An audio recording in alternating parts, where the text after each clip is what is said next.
That the expected retort from me would be, it's been abysmal, has been uninspiring, but I'm quite willing to make some concessions this morning that some issues that, tendencies that I've seen from the government is good, is encouraging, of democracy that ought to be growing. Except that the troubling matters are just more. And so that if I say that it's been abysmal, it is not because I'm trying to be mischievous. It's only to underscore that I've tried hard to find good spots, but I just can't find it. Because, you see, on a matter of democracy, I think that the president is taking either intended or unintended aim at our democracy, at the core of our democracy. This whole business of trying to remove the Chief Justice, it cannot be apologized for. Then nobody can convince me that it makes any democratic sense, okay, in terms of the practice and the furtherance of democracy in our country. Removing Chief Justice does not make any rational sense. Okay? We'll get into that properly. So I'm saying that on that account, I can say that this administration has performed poorly. Poorly on that score, because really what brought them to office is democracy, and if they're aiming to affect that, for me they cannot be excused.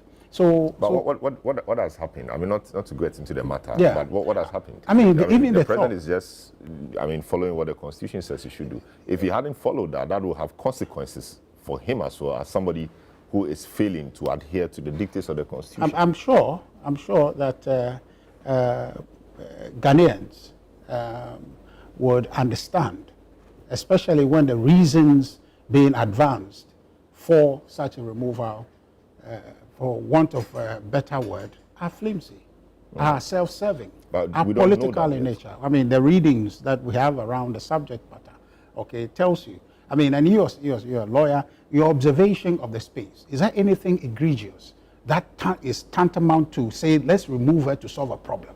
I mean, is there anything that expressly egregious? But you see, it makes it difficult because we don't know what is contained in the petition. I'm just saying that we can make a reasonable guesstimation at the issue because we are all living in this country. Yeah, so that could be general. That would be the issues known to the public. Yes, but the issues that three persons have filed petitions. How many are we? No. Some of the issues could be personal or could be specific to some things that may not be public or general. Yeah. So maybe until we see those reasons and see what justification she has for them, it will be difficult to... No, I agree with you, but I'm just saying that I'm making a system argument to you, that a compelling evidence to say that remove Chief Justice should be overwhelming, should be one that you can, without writing the petition, can agree that, yes, if somebody is writing a petition, I think the person should go, because the conduct of the person affects the system. Because if we are being carried, okay, and the system that is supporting us to be carried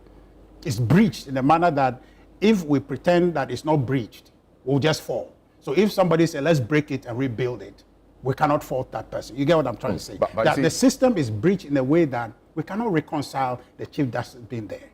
We have not arrived at any evidence whatsoever that it is such that the Chief Justice must go to sustain our democracy, because her being there is injurious to our democracy. I'm not sure. Is that a conversation? It is the reason. No, is that a conversation? The conversation must be about that. Yeah, because to remove a Chief Justice it's not child's play. So it's a good place to start. Yes, right? Yes. Because the Chief Justice or the judiciary is not isolated from the general laws of the country. Absolutely. And there's a way the law says that if you have a problem with a justice of the Superior Court or the Chief Justice for that matter, you deal with it in a certain manner. And that process is happening. People have submitted petitions. The president has no view on the petition as far as we know now. He has ferried the petition to the Council of State, which is the right thing to do. While doing that, the lady, the Chief Justice, Honorable, wanted a view or wanted to also have a bite at the allegations. She wanted to see it, even though it wasn't expressly stated that she should be given. But for fairness' sake, she was given the opportunity to have a bite at the issue. She's responded. Council of State is sat on the matter or sitting on the matter. We understand they are almost done. They'll take their recommendations back to the president. The president will then form a view about what the prima facie situation will look like. So this is all scripted, this is all documented. And if it so happens, and mind you, the people on the Council of State are persons of high repute. Sophia Akufu, Justice Adinira, Doa Jaho, all of those guys are there and they'll be key in this decision making. Sophia Akufu is not new to prima facie establishment. She established a prima facie against Charlotte Osei, so she knows what it is. And she's been on the bench for the longest time in our republic. So these are persons we should accord some respect and some reverence in terms of the matters. We can't say all these people seated around the table will be unfair if the facts show a certain, or the facts are in a certain direction. So I think as part of maintaining institutions and strengthening institutions, we need to believe in the wisdom of these eminent people we have assembled around the Council of State. There's no doubt about that. So why don't we trust what their judgment will be on the matter? We can trust. In any case, many of them have been on the Supreme Court bench. Yeah. We've trusted their verdicts. Yeah. Speaker of Parliament is there. We've trusted how he has dealt with Parliament, ruling on matters here and there. And we are here as a republic. Yeah, you know, I don't doubt that. But the point is that we must recognize that in the scheme of things, this is the People's Republic, okay? This is a democracy that we, the people, have endorsed, and a few have been selected to, you know, lead its management and sustenance.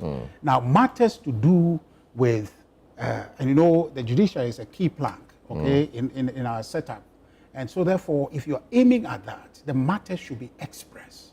Let me say you're aiming at that. That presupposes that the government is aiming at the judiciary. But these are citizens of Ghana who submitted petitions to the presidency or to the president. It's not the first time. Sometime in November, December, somebody, a citizen of Ghana, also presented a petition to the president. Yeah. And the president said he didn't find anything in there. Yeah. 3 other ones have come. The president did what he had to do. He ferried it to the Council of State. In the end, there was nothing. So why do you fault this president for doing the same thing? And we've not heard what his verdict is on the matter yet. Yeah, so what I'm trying to say is in all intent and purposes, cautionary. And there's no pun intended to say that it is John Mahama that has a certain agenda. But in a scheme of political conversation, you want to impugn that. You understand? You want to impugn that. But because when it happens, it will be under him that this is happening. But I'm just saying that I'm worried, really worried, that we will create such a precedent, because you cannot hold the hand of a future president, okay, who has some tendency or certain agenda, okay, to say that I will also do that because there's a precedent that happened before. So they can cook the ideas as to what the reasons are. Look, where you are seated now, you can find 101 reasons why President Mahama should be impeached. You can do that. But is it something we should engage in? No. Right now, my fear, okay, is that right now you have a petition, okay, against the EC. I've seen about 3 of them. I read them way back in January 17, the last one I saw, where it was presented to the president, January 17. That is on the president's desk as we speak. Why hasn't it ferried that one to the Chief Justice? Why? What is that petition waiting for in his office? What do you think it's waiting for? If what you mean, if what you say is true, there's a petition there, why do you think it's waiting? There is. So it is true he has petition against Charlotte Osei and the rest, which is sitting, Jean Mensah, Boss Basari and company. That is in his office. Received before these things about Chief Justice. You know that for a fact? I know that for a fact. So why do you think it's waiting? Well, you can make the educated guess. I don't know. I'm saying you can make educated guess to say that, well, Chief Justice must give way for these petitions to go. Political, you can make that. But the question is that why has those petitions, in like manner, not ferried to the Chief Justice? They were received far earlier than what petitions they are referring to do with Chief Justice removal. That is being acted on. And you know that the removal of the EC falls squarely under the Chief Justice. So she will have to establish a case and proceeding from there, set up a committee to investigate that. Why hasn't that petition been forwarded? And if you are following a logical reasoning, then you will say. I don't know about that petition. That's I can show you copies of it. Of the petition. It's even been made public. Well, I've seen copies of it, so I assume that is public. Even your network may have reported on submissions of those petitions to the president. If I stop talking, I'll look for it and share with you, right? And I can even share some of the petitions with you. But I'm saying that, so why hasn't that been sent to the Chief Justice? Because we have a Chief Justice. Why hasn't those petitions been sent to her? Very well. And then if you see in the scheme of things, the prioritization of the removal of the Chief Justice, that is shocking. And I'm saying not to impugn or expressly say something for a fact, but I'm saying that the look and feel of it, saying that, okay, let's get this and we can get that. That for me is troubling. But for me, the Chief Justice matter is not about removal of Charlotte Jane Mensah or whoever, but it's about our democracy that is hampered if that happens. Because it creates room for some unscrupulous people, in quote, in future, to look upon that example, whatever justification we'll have for it today. Maybe they may not have similar justification, but remote justifications, and they will continue to do this because it was done in the past, and our democracy will suffer for it. I see. We'll delve into that a bit deeper.